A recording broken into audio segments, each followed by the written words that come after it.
Hello, j'espère que tu vas bien. On se retrouve dans une nouvelle vidéo, donc dans un nouveau vlogmas, et le vlogmas numéro 3, vu qu'on est le 3 décembre.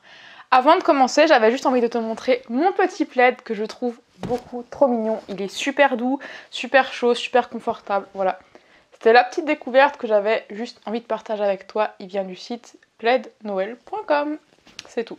C'est pas sponsorisé, hein, je précise. Aujourd'hui, je vais te parler de ma wishlist. Alors, je sais pas toi, mais moi j'ai déjà plusieurs personnes qui m'ont posé des questions en me disant qu'est-ce que tu veux pour Noël.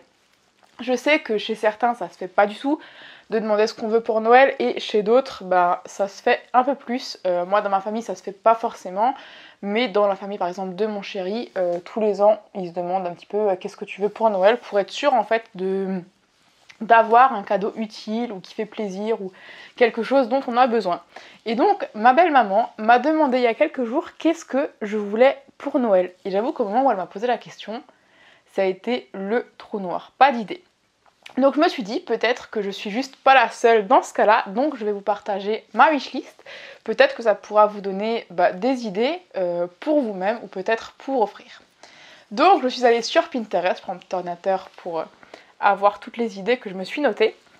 Je suis allée un petit peu sur Pinterest, donc je pense qu'il y a des choses que j'ai vraiment envie et il y a certaines choses où je me suis un peu fait matrixer par le fait qu'on en voit un petit peu partout sur les réseaux, TikTok, Instagram, peu importe. Mais voilà, c'est des choses plutôt cool. En faisant cette liste, je me suis rendu compte que je devenais adulte, vraiment. Parce que qui veut un pyjama? Donc je vous mettrai les images là. Mais j'en ai acheté un cette année. Et en fait, juste avoir un ensemble confortable et tout, je sais pas, le feeling, genre le cocooning, machin, je saurais pas trop comment expliquer, mais vraiment, les ensembles comme ça, alors peut-être que pour certains, ça va faire vintage, vieux, peu importe, mais moi en tout cas, quand je l'ai porté, celui que je m'étais acheté, donc c'était un blanc tout simple avec des petits nours, vraiment le feeling, mais genre je me suis posée sous mon plaid avec mon petit thé, vraiment incroyable cette sensation. Idée numéro 1, un ensemble, donc que ce soit pyjama ou autre, peu importe, tout simplement, parce que moi jusqu'à présent j'avais pas vraiment d'ensemble de pyjama, c'était surtout des bas, leggings ou des choses comme ça l'hiver, l'été c'est des petits shorts, des trucs comme ça, mais voilà, je me suis dit je vais devenir adulte et je vais mettre des pyjamas du coup d'adulte. Désolée pour ceux qui mettent pas de pyjama et qui sont adultes, c'est pas une critique ou quoi que ce soit envers vous, mais voilà, c'est le feeling de se sentir un peu plus adulte, parce que oui, je vais bientôt avoir 27 ans, oui je bug sur mon âge, je sais jamais quel âge j'ai, mais je me considère pas comme une adulte. Dites-moi en commentaire d'ailleurs si je suis la seule comme ça, genre parfois je m'inquiète, je me dis, j'arrive vers les 30 ans et pourtant, je me considère pas comme une adulte. Je sais pas si c'est compréhensible ou pas, mais bon, bref. Donc voilà, l'idée numéro 1, c'était un ensemble de pyjamas. Le numéro 2, c'est comme je vous disais un petit peu, je sais pas si vraiment j'en veux ou si je suis juste matrixée par tout ça, mais c'est les chaussons Hug. Alors ça a l'air hyper confortable, moi j'en avais, mais c'est des faux il y a quelques années, et la semelle était lisse et du coup genre je glissais tout le temps sur la glace, sur la neige, peu importe. Mais les genres de chaussons comme ça, donc moi je serais très bien capable d'en mettre dehors en mode gros jean, gros pull et sortir comme ça. Ça a l'air assez confortable, tout chaud, tout cocooning. Encore une fois, ça rejoint un petit peu le point numéro 1 avant qui était le pyjama. Je sais pas trop quoi en penser. Ça a l'air chouette, mais si je devais m'en acheter, je pense que je prendrais pas des vrais, justement par peur que ce soit juste les réseaux sociaux qui m'aient matrixé et que finalement j'en veuille pas vraiment. Donc je mettrais pas forcément aussi cher pour avoir des vrais. Petite précision d'ailleurs, les photos que je vais vous mettre, c'est des photos d'illustration. C'est pas forcément en mode je veux cette marque, ce modèle, machin. C'est vraiment juste des idées globales et je mets juste des photos pour illustrer truc. Donc voilà, je parle de Hug, mais c'est pas forcément des vrais en mode... Bref, vous avez compris. En numéro 3, c'est un pull camionneur comme ça. Alors j'en ai eu un il y a 2 ou 3 ans et en petite laine. Et c'est très bien, mais il est un peu trop chaud à mon goût. Donc voilà, j'en cherche un peu genre en coton, moins chaud. Je sais pas pourquoi je me sens aussi bien dans ce genre de pull. Mais voilà, dites-moi en commentaire d'ailleurs si vous aimez ou pas ce style. Moi c'est vraiment un style que j'aime bien. Mais donc en coton, c'est vraiment le truc qu'on peut mettre plus souvent dans l'année et pas juste comme celui en laine que j'ai, que je peux mettre vraiment que quand il fait très très froid. Numéro 4, je crois, et c'est là que je me rends compte que je deviens vraiment adulte, c'est un peignoir. Me demandez pas pourquoi, encore une fois. C'est un truc que j'ai eu il y a peut-être 2 ou 3 mois quand il a recommencé à faire un peu froid et que je sortais de ma douche et que ma serviette ne me suffisait pas, que j'avais froid. Et je me suis dit, c'est vrai qu'avoir un peignoir, donc foncé, clair, peu importe, mais avec genre limite la petite capuche aussi quand vous avez les cheveux mouillés et tout, voilà, c'est un cadeau de vieux, je trouve, ou d'enfant, parce que j'en avais quand j'étais toute petite aussi.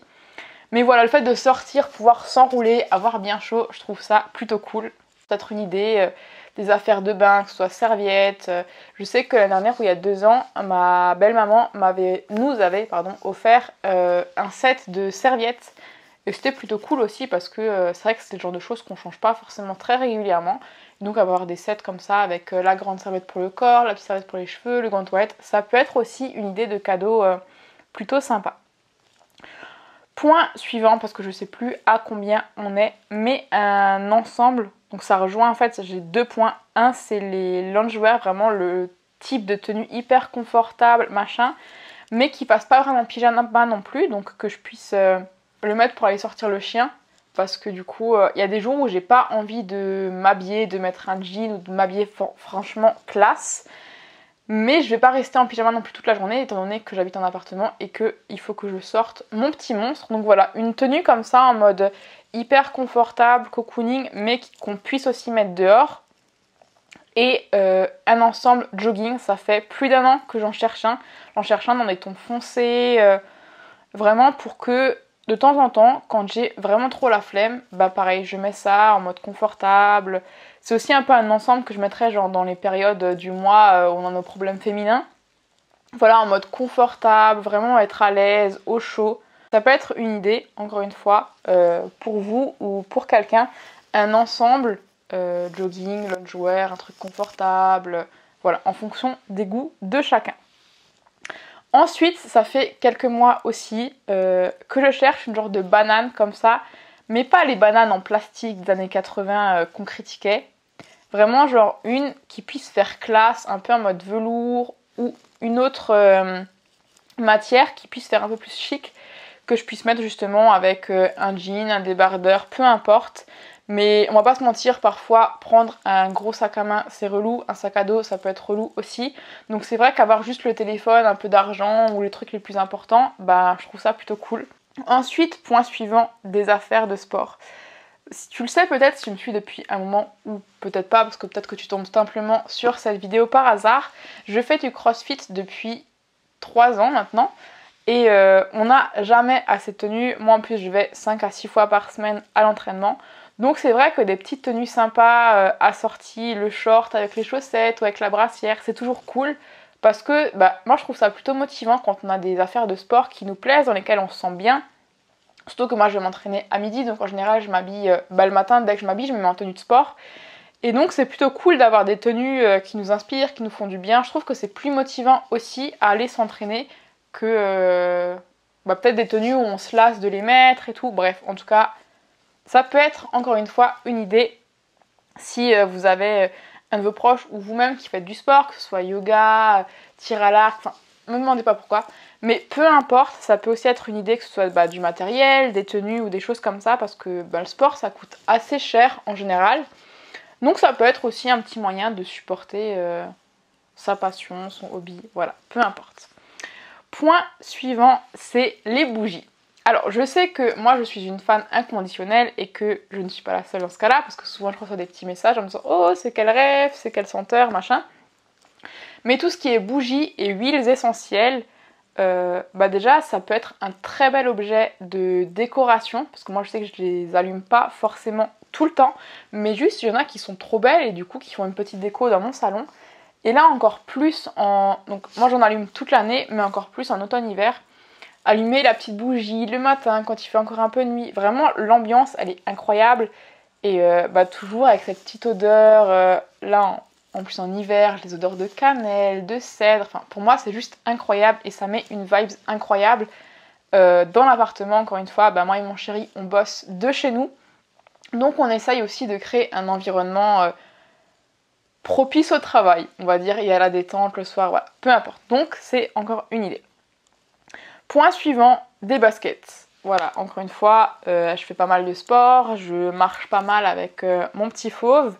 Et c'est un truc que je galère tout le temps à trouver des bonnes baskets qui prennent pas l'eau, qui sont confortables quand je sors 2 ou 3 heures avec mon chien.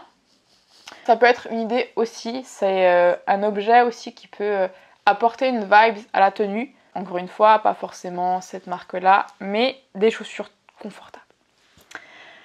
Point numéro suivant, on rentre dans tout ce qui est un petit peu plus technologique et donc le budget peut être un peu plus cher en fonction des marques que vous prenez. Mais je cherche un casque, encore une fois, pour l'entraînement parce que j'ai des écouteurs et c'est très très cool quand je marche ou quand je fais des trucs calmes. Mais quand je suis par exemple à l'entraînement et qu'il faut faire des burpees, mes écouteurs ne tiennent pas, donc je me tâte à acheter un nouveau casque. Encore une fois, là c'est juste une image d'illustration, j'ai pris le casque Apple parce que j'étais sur le site d'Apple, je regardais quelque chose. Je sais qu'il existe des casques bien moins chers qui ont un son très très bien également. Ça peut être une idée aussi, encore une fois, si c'est quelqu'un qui aime la musique, qui en a besoin, enfin bref, peu importe, voilà une idée supplémentaire.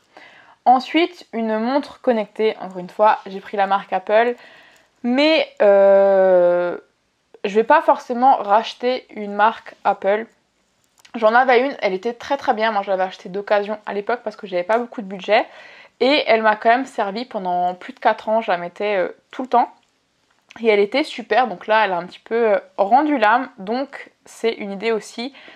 Mais plus, encore une fois, c'est le suivi du sport et du sommeil, moi, qui m'intéresse le plus parce que je ne regarde jamais l'heure. Vu que j'ai tout le temps mon téléphone ou mon ordinateur, c'est pas forcément une montre que j'ai besoin vraiment pour l'heure.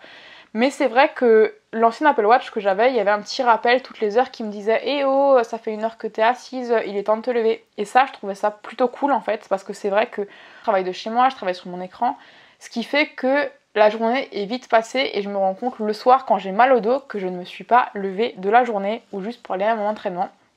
Et donc c'était bien d'avoir ce petit rappel de Eh oh, il faut que tu bouges un petit peu.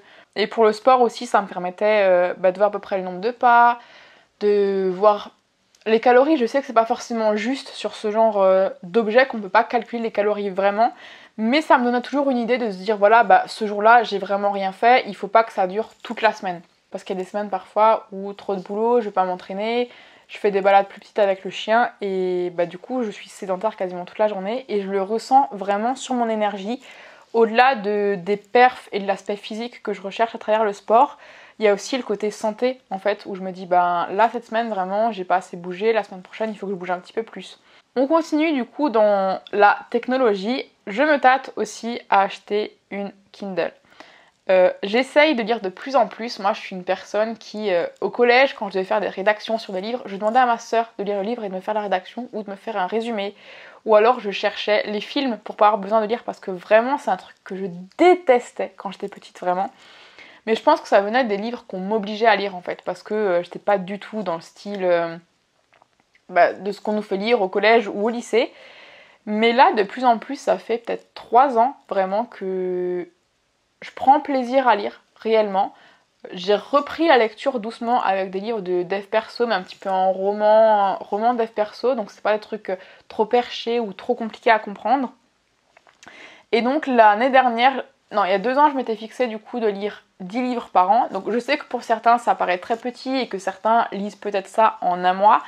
Mais pour moi, lire autant en un an, c'était énorme dans la mesure où, il y a quelques années, je finissais même pas un seul livre par an. Vraiment, genre je lisais même pas une page tous les jours. Donc vous imaginez la durée du livre en fait, parce que vraiment c'est un truc que ça m'insupportait. Je trouvais ça une perte de temps en fait, parce que regarder un film c'est beaucoup plus rapide que lire un livre. Et voilà, pour moi c'était une perte de temps entre autres. Mais donc il y a 2 ans, je me suis fixé comme objectif de lire 10 livres par an. J'en ai lu que 9, mais j'étais quand même ultra fière de moi. L'année dernière, l'objectif c'était d'en lire 15. J'y suis arrivée. Et cette année, c'est d'en lire 20. Il m'en manque encore 3. Donc j'ai espoir de réussir à lire encore 3 livres ce mois-ci. J'avoue, je vais tricher, je vais prendre des livres qui sont petits pour réussir mon objectif. Juste pour pas être déçue à la fin de l'année en me disant tiens, cette intention, je ne l'ai pas respectée. C'est vrai que parfois, quand je pars en vacances, quand je suis en déplacement, quand je prends le train ou des choses comme ça, bah, je me dis que ça pourrait être beaucoup plus pratique d'avoir juste la petite tablette qu'on glisse dans le sac et que ça prend pas autant de place qu'un livre. Même si moi je reste une inconditionnelle du livre, de quand tu achètes le livre, tu sens l'encre, tu touches le papier. C'est une autre vibe, je trouve ça beaucoup plus cocooning d'être posé avec un livre qu'avec une tablette, mais ça se trouve c'est un gros préjugé parce que je n'ai pas de Kindle, je n'ai pas de tablette. Mais voilà, j'aime bien aussi regarder quand je lis un livre la durée en fait du chapitre en me disant ok, là je suis fatiguée mais je veux connaître la suite. Si le chapitre il a moins de 10 pages, je lis encore ça vite fait. Et j'aime bien voir aussi l'évolution en me disant voilà, pour l'instant j'ai lu le 3/4 du livre, il me reste un quart à lire, et je sais pas si on peut faire ça avec la tablette, mais voilà, c'est une petite idée supplémentaire. Toujours dans la technologie, un projo. On a une grande télé dans le salon, mais c'est vrai qu'on n'a pas de télé dans la chambre, en tout cas plus de télé dans la chambre, puisqu'on l'a rendue à la fille de mon chéri, du coup, qui a aménagé dans son propre appartement, et du coup, on n'a plus de télé, on n'a plus d'écran dans la chambre. Donc pour beaucoup, vous allez me dire oui, mais c'est bien, parce que oui, je suis d'accord, c'est bien de ne pas avoir d'écran dans la chambre. Mais c'est vrai qu'il y a des jours où, par exemple, des week-ends, quand j'ai pas mon chien ou des choses comme ça, où j'ai juste envie de rester dans mon lit parce que flemme, parce que malade ou des choses comme ça. Et effectivement, je pourrais très bien prendre mon ordinateur, le poser sur le lit. Mais voilà, je trouve que ça a une vibe un peu différente d'avoir un projo, de projeter, parce qu'en plus tous nos murs sont blancs, on n'a pas vraiment de déco dans la chambre. Donc pouvoir projeter quelque chose, je trouve ça plutôt sympa. C'est une idée que j'ai eue il y a quelques semaines et c'est quelque chose qui me branche de plus en plus, donc éventuellement une idée de cadeau aussi. Donc on a fini un petit peu la session technologie et on repart un petit peu dans tout ce qui est déco, aménagement. Je cherche un grand miroir. Parce que on n'a pas de miroir, non c'est faux, on a le miroir qui est dans la salle de bain, mais du coup voilà, on se voit jusqu'à peu près là et c'est tout. Et c'est vrai que de temps en temps, quand je veux me voir avant de sortir en me disant voilà, est-ce que ces chaussures vont avec cette tenue ou des choses comme ça, je suis le genre de personne qui va appeler l'ascenseur, parce qu'on habite dans un immeuble avec plusieurs étages. J'appelle l'ascenseur, je regarde à quoi je ressemble dans le miroir de l'ascenseur et en fonction de ça, je sors ou je rentre me changer.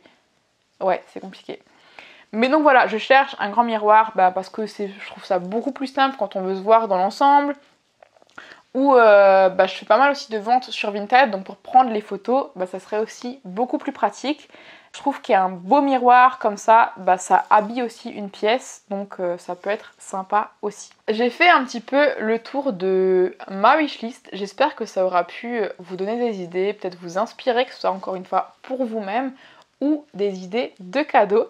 N'hésitez pas à me laisser aussi un petit commentaire en me disant, vous, quelle est votre wishlist, quelle est la chose ou les choses que vous adoriez recevoir cette année pour Noël, et si jamais vous ne les recevez pas, qu'est-ce que vous allez vous acheter.